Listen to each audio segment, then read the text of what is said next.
Bonjour à toutes et à tous, nous sommes ravis de vous retrouver aujourd'hui pour la suite de Débattons. Après le succès de la première émission, nous avons décidé de revenir et d'augmenter le rythme puisqu'il y aura désormais une émission par semaine et ce, le plus longtemps possible. Louis de la Frégonnière, coprésident de Révolte-toi Lille et co-animateur de l'émission est toujours là. Bonjour Louis. Bonjour. En forme ? Ah, toujours. Ok. Et est-ce que tu peux nous remettre un peu dans le contexte en redonnant le pitch de l'émission, s'il te plaît ? Ah, bien sûr. Alors, Débattons, c'est une émission qui a pour objectif d'ouvrir des réflexions sur des sujets variés avec les meilleurs orateurs de l'Université de Lille. Parfait. Alors, rappelons qu'elle fait également la promotion de votre association Révolte-toi Lille. C'est ça. Et de la Fédération francophone de débat du Nord et plus largement de l'art oratoire en général. Donc, quels sont vos prochains rendez-vous pour la semaine, Louis ? Du coup, je vais vous parler de quelques événements qui vont nous rassembler pour les semaines à venir. Tout d'abord, nous aurons le mardi 22 janvier la Joute oratoire verte qui est organisée par deux associations de la Faculté libre de droit, Earth, une association écologique de la Faculté libre de droit, et l'Oratorium, qui est l'association de débat parlementaire, d'éloquence et de joute oratoire. Le mardi 22, donc, à la Faculté libre de droit. Et le mercredi 23, nous enchaînons avec un débat contre Schema et leur club de débat parlementaire qui est pour parler, qui aura lieu à Schema, c'est-à-dire dans le même bâtiment que Raline, à 18h30 le mercredi. Merci Louis. Le débat du jour porte sur le rap et ses représentations. Dans le contexte social actuel, peut-on estimer que les insultes employées dans le rap sont encore pertinentes ? Aujourd'hui, pour ce débat, nous avons Anzil. Bonjour. Qui est étudiante en 3e année de droit à la faculté de sciences politiques de l'université, et Valentin. Bonjour. Lui aussi étudiant en 3e année, mais de sciences politiques à l'université de Lille. Donc Valentin, je crois que c'est toi qui démarres. C'est moi qui vais commencer, oui. Eh bien, allons-y. Donc, c'est un sujet très large qui nous attend aujourd'hui. Donc, nous allons parler du rap, donc un courant musical qui est né dans les années 70, notamment dans les ghettos américains, donc qui tient ses racines vraiment américaines et qui s'est beaucoup importé en France. Et on voit aujourd'hui qu'il y a vraiment une émergence de plusieurs courants du rap, plusieurs styles de rap, et ils commencent à être récompensés dans des émissions qui récompensent les styles musicaux. Il y a plusieurs formes de rap, je pense que c'est important de les définir. Donc on peut distinguer le rap conscient, qui se veut engagé, où le fond prime sur la forme. Après, il y a le rap ego trip, c'est le rap qui est utilisé dans les clashs, notamment les rap contenders. Il y a le rap dit gangsta, qui est vraiment aux origines du rap, donc ça nous vient tout droit des États-Unis, donc c'est vraiment le côté bling bling, tout ça du rap. Et après, il y a le rap hardcore qui rejette en masse la société, et ce qu'on appelle aujourd'hui le rap commercial qui s'attache aux clichés et qui ne porte pas des paroles de fond, qui est vraiment là pour se vendre. Dans le contexte sociétal actuel, peut-on estimer que les insultes employées dans le rap sont encore pertinentes ? Donc on a décidé de se concentrer sur les insultes au sens large, pas uniquement les vulgarités, mais vraiment les messages également employés dans le rap. Pour commencer, je dirais simplement que la musique que l'on écoute est le reflet de la société. La société est vulgaire, donc le rap est vulgaire. Moi, je ne partage pas du tout ton avis sur ce point-là, parce que j'estime que, même si c'est un art en réalité, le rap, puisque justement c'est une musique, donc la musique est un art, etc. Là, je suis totalement d'accord, mais j'estime qu'à partir du moment où on arrive dans une société qui connaît des vagues comme MeToo, comme Nous Toutes, où on connaît tellement de violence, il n'est pas nécessaire d'en rajouter en fait avec le rap, avec la musique en fait, et ça ne veut pas dire que l'art en fait ne doit pas contenir de messages engagés, qu'il ne doit pas être conscient, c'est vrai, mais il faut absolument que ce genre de mots, en fait, les insultes, par exemple, les insultes, moi je vais parler des insultes misogynes forcément vu que je suis une femme, c'est ce qui me touche le plus en fait. Et il est vrai que toutes ces insultes ont une signification particulière et qu'elles ont toutes une histoire particulière et que chaque rappeur doit prendre conscience justement de toute cette signification, de tout ce sens qu'on apporte, parce que les mots ont une véritable influence sur l'ensemble de la société. C'est pas juste les personnes qui vont écouter ces rappeurs, c'est vraiment une société au sens large. Chaque partie de la société va être touchée par ces mots-là en fait. Oui, après, les insultes dans le rap sont soit employées pour la rime, soit plutôt justement, si elle est engagée, plus comme un argumentaire. En fait, les insultes viennent renforcer l'argumentaire. Et il est vrai que les mots ont un sens, Mais voilà, les insultes utilisées, tout le monde les connaît. Des fois, la forme peut paraître violente, mais le message de fond, au final, ne l'est pas. Et il y a certaines personnes qui n'utilisent pas d'insultes, mais qui se montrent beaucoup plus violents dans le message de fond que les rappeurs. Mais justement, s'ils arrivent à être violents dans le message de fond, et qu'ils arrivent à démontrer en fait une partie sans avoir besoin d'insulter, je pense qu'il faut plutôt privilégier cette forme-là de rap plutôt que de mettre en avant toutes ces insultes, parce qu'en réalité, comme je t'ai dit, chaque mot ont une signification. Quand tu prends par exemple, c'est ce qu'on disait, le mot con en fait, ou le mot conne, viennent en fait du con de la femme, c'est-à-dire son vagin. Et c'est vraiment ça, tu vois, c'est que par le biais du mot con, on démontre en fait que vraiment on a une sorte de misogynie qui est ancrée en nous et qu'il est temps maintenant, avec, c'est ce qu'on disait, avec tout le contexte de la société, enfin de cette nouvelle société, qu'il faut mettre de côté, qu'il faut abandonner. Pareil pour tout ce qui est salope, pute, etc. C'est des mots qui en réalité cachent des violences phénoménales, parce que lorsqu'on est une femme, le mot est associé à un événement en fait. Le mot peut être associé à un événement, à des actes qui nous touchent et qui peuvent vraiment nous... lorsqu'on écoute ça, on peut vraiment en prendre un coup en fait. Et c'est ça qui est dangereux. Tu me parles des insultes, mais ces insultes existent et sont dans le dictionnaire. Après, le mot con cache une violence misogyne par son origine, mais la société évolue et le langage évolue avec. Aujourd'hui, le mot con n'est plus pour les femmes. Aujourd'hui, il est plutôt pour les hommes. Après, ça, c'est une insulte mineure que les enfants connaissent dès l'école primaire. Mais par exemple, salope et pute, ça reste des mots qui sont attachés en fait à la sexualité de la femme. On voit justement stigmatiser en fait une femme juste parce qu'elle aurait plusieurs partenaires ou des trucs comme ça, tu vois. Et ça, ça devrait être inconcevable maintenant. Ça devrait être inconcevable aujourd'hui. Après, ces mots-là, ces insultes existent aussi, ont leur équivalent pour les hommes masculins. Dans ce cas, ce n'est pas le rap qu'il faut condamner, mais le dictionnaire. Et dans ce cas, on refonde le dictionnaire, on supprime toutes les insultes qui existent dans la société. Tu dis que le rap tend à s'étendre, mais c'est justement parce qu'il se diversifie qu'il s'étend.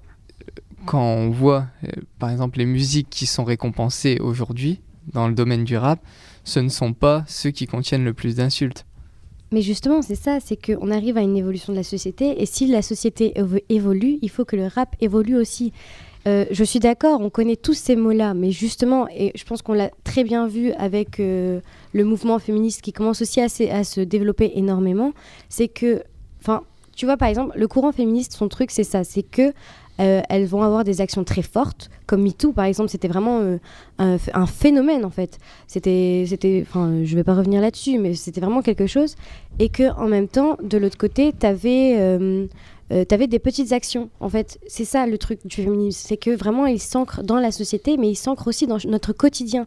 Au quotidien, tu peux être féministe, et c'est comme ça en fait qu'on le devient.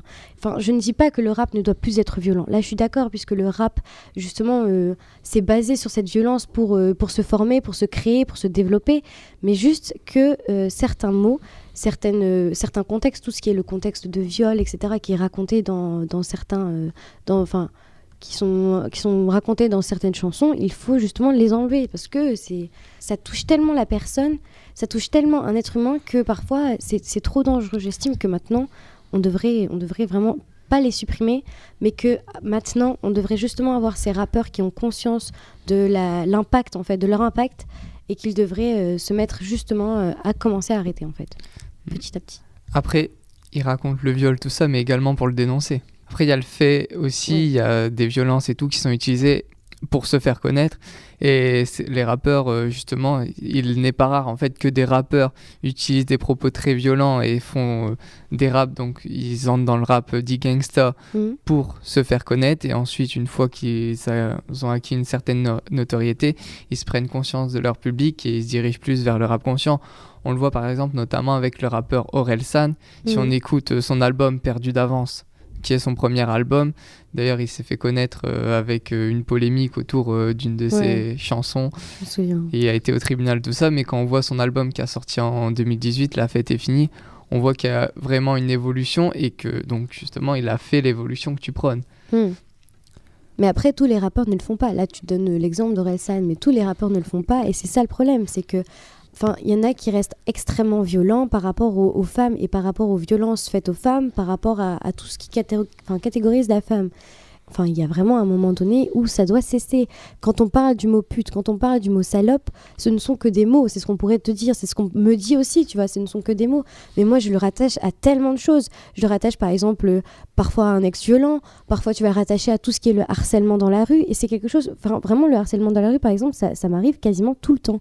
Et j'aimerais ne plus avoir à, par exemple, écouter une musique et entendre ce mot-là, tu vois. J'aimerais pouvoir être libre d'écouter une musique sans toujours être confrontée à ma situation de femme. Tu proposes de censurer tous les rappeurs qui insultent les femmes.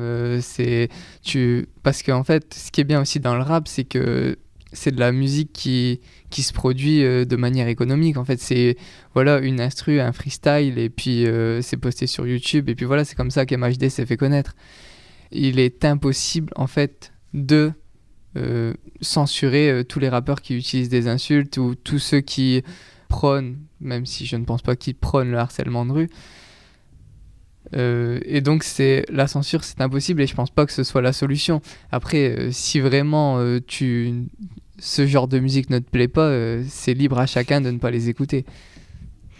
Je dis pas qu'il faut les censurer. Là, je suis d'accord sur le fait qu'on peut pas censurer et on peut pas, par exemple, les musiques qui ont déjà été créées, on peut pas leur dire, maintenant, vous changez tout et vous mettez des bip bip bip à chaque fois, tu vois. Là, je suis totalement d'accord. On ne censure pas, mais juste, il faut vraiment éveiller les consciences. C'est vraiment ça le but, c'est d'éveiller les consciences de telle sorte à ce que les personnes, lorsqu'elles emploient ce genre de mots, elles savent d'où ça vient, elles connaissent leur signification et quand elles l'emploient, ça devient un choix et pas juste dit comme ça, en fait. Il faut vraiment que ça change. Il faut qu'on prenne conscience en fait de tous nos mots, etc., pour vraiment comprendre notre situation actuelle et faire évoluer la société vers quelque chose de plus paisible, parce que c'est aussi ça le but en fait du rap, c'est vraiment, il caricature la société, il met en avant les violences, etc., mais c'est justement pour nous faire réagir, pour nous faire changer. Et je pense que le rap et le féminisme ne sont pas incompatibles. D'ailleurs, j'avais vu que des femmes, justement, commençaient de plus en plus à prendre de l'ampleur dans le rap. Et je trouve que ça, c'est vraiment quelque chose de génial.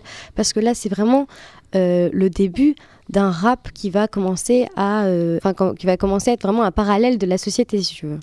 Tu parles d'éveiller les consciences des auditeurs ou des rappeurs? Parce qu'une musique... De tous. Il faut de tous, en fait. Parce que... Si un rappeur emploie des insultes et qu'à cause de ces insultes, il ne vend plus, il arrêtera d'utiliser les insultes. Après, tu parles donc des femmes qui sont des rappeuses. Donc c'est vrai que pendant longtemps, on a attaché le rap au virilisme et au masculin, mais c'est vrai que ça aussi, je suis très heureux de voir qu'il y a de plus en plus de rappeuses qui prennent de l'ampleur, notamment Shea qui a sorti il y a quelques jours Cocorico, qui a fait un retour en force avec Jolie, et donc ça c'est vraiment une bonne chose. Et puis après, il faut savoir que les femmes, ça fait longtemps qu'elles sont dans le milieu du rap, même si elles n'étaient pas chanteuses, elles étaient managers, tout ça, et il y a beaucoup de filles et femmes qui vont au concert de rappeurs et qui écoutent du rap.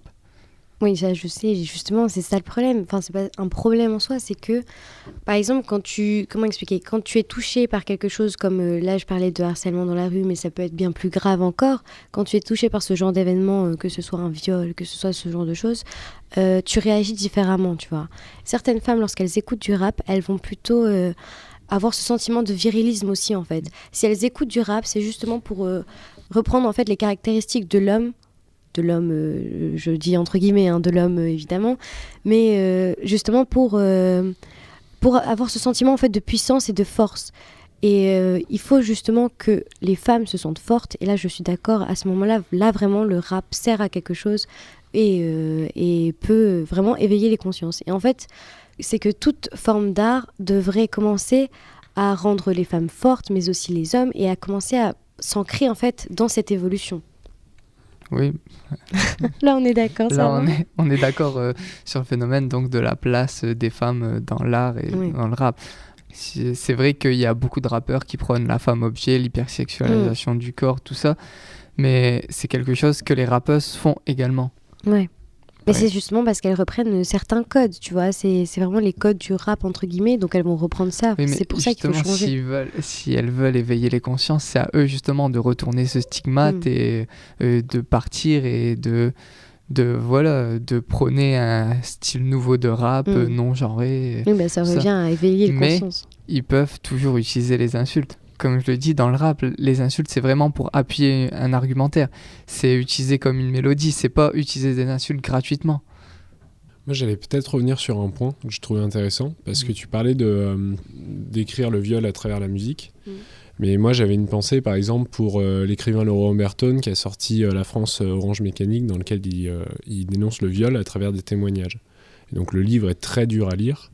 Et le titre vient du film Orange Mécanique de Kubrick, qui montrait du viol et qui passait, qui est devenu un film complètement culte avec des millions de spectateurs qui ont vu ce film. Est-ce que c'est vraiment un problème lié au rap ? Je veux dire, si on l'a déjà fait dans des livres ou dans des films, pourquoi pas le faire en musique ?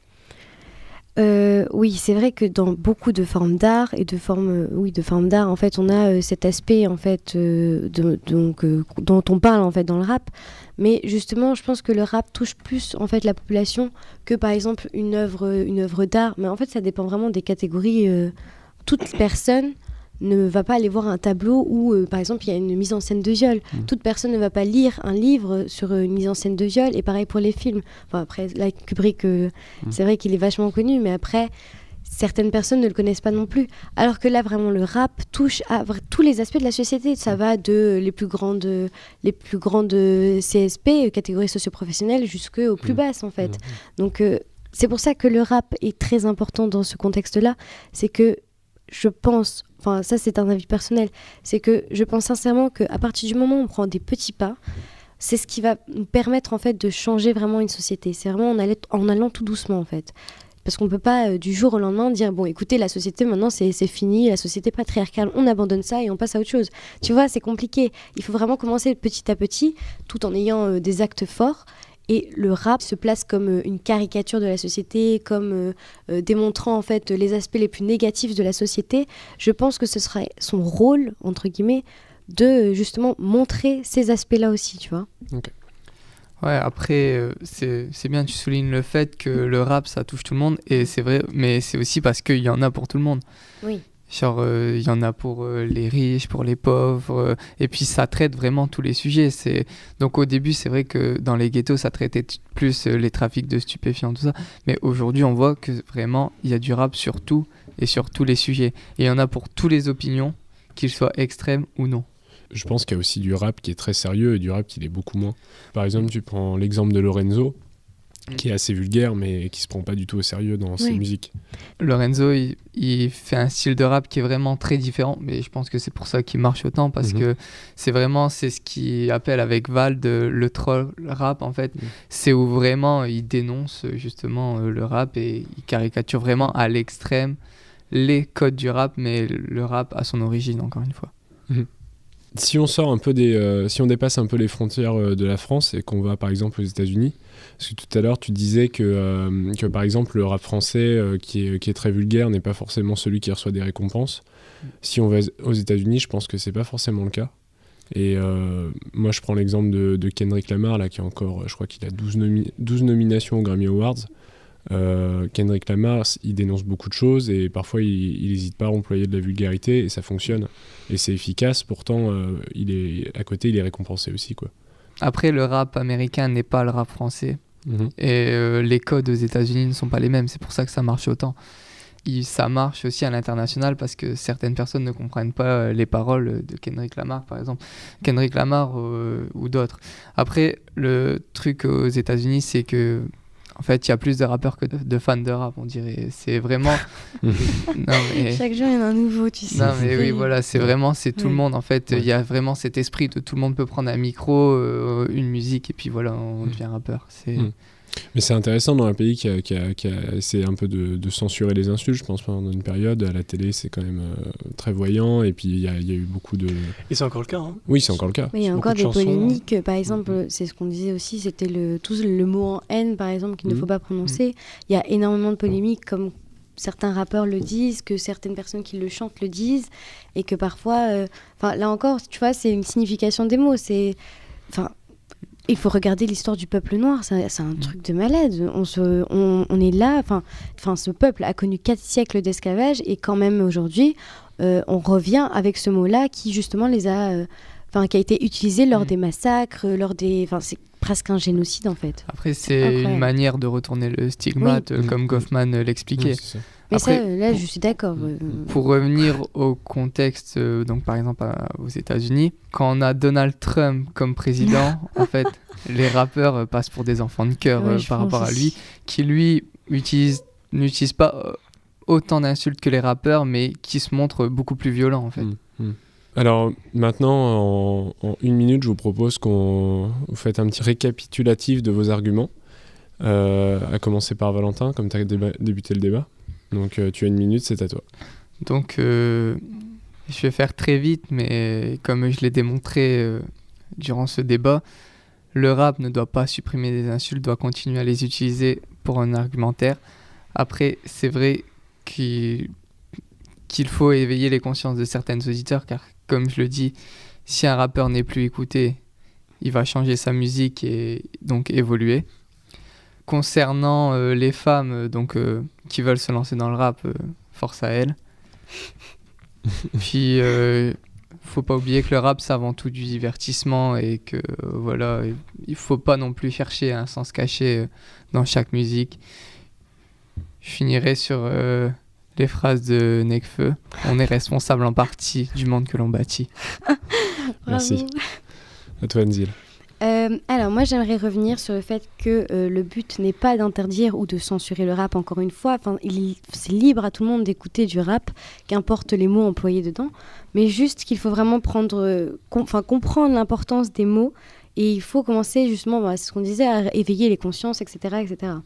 Notamment des rappeurs, mais aussi des personnes qui les écoutent, parce que je pense aussi qu'elles ont une part, c'est aussi ce que tu as dit, c'est qu'elles ont aussi une part en fait de, entre guillemets, responsabilité lorsque un rappeur commence à dire beaucoup d'insultes et que justement il est toujours connu pour ça. Parfois on ne se rend pas compte de l'impact des mots et qu'il faut commencer très sincèrement à réaliser à quel point des mots peuvent blesser ou peuvent nous rappeler certains moments de notre passé qu'on n'a pas envie dont on n'a pas envie de se souvenir, pardon. Et voilà. Merci. Merci beaucoup. Merci d'avoir suivi ce débat jusqu'au bout. Donc, merci à nos 2 débatteurs pour leur participation active et leur implication dans l'émission et plus particulièrement dans le débat du jour. Alors j'espère que ce sujet aura ouvert des portes de réflexion à nos auditeurs.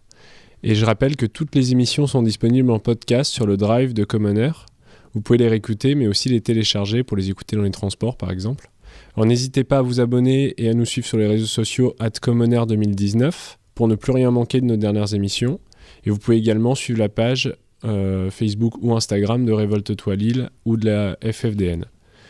Alors la semaine prochaine, nous recevrons Amina et Pierre qui débattront des prisons. À jeudi prochain.